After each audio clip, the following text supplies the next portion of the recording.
We typically try to ask the student, where does their passion lie? So what exactly are they deeply interested in, and how does that interest and that passion play out in their coursework, in their research, and in their extracurricular activities? A good personal statement always has some kind of a theme or a story within it.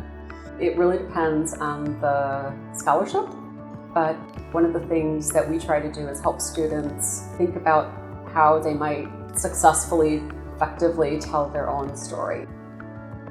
Really do find out what you want to do in the future and what you're passionate about.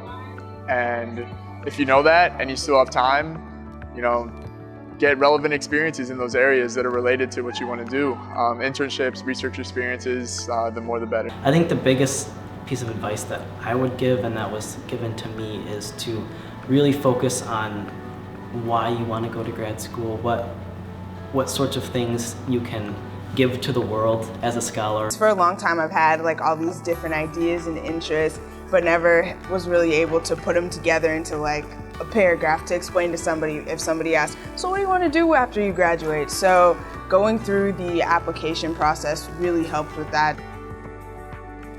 Each scholarship has a different process, but they do take time. And the secret to having a very successful application is to do many drafts. We are very upfront with the students in the beginning to let them know that this is a time-intensive application process.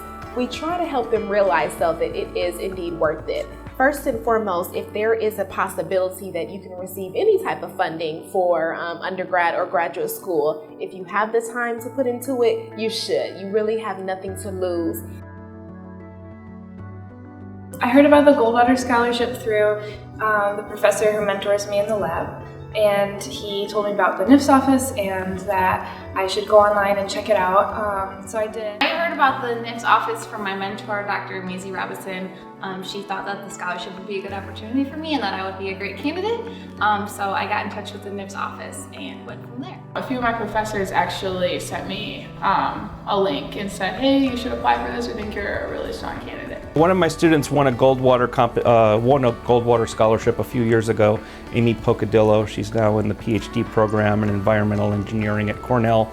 But it was multiple cycles in helping her frame the work she was doing in my lab in a way that showed its potential societal impact. I like seeing how well my students are doing.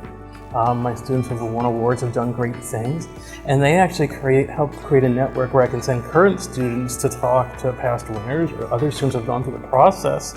And I think it just shows how great the education is at Michigan State, how great the student body is.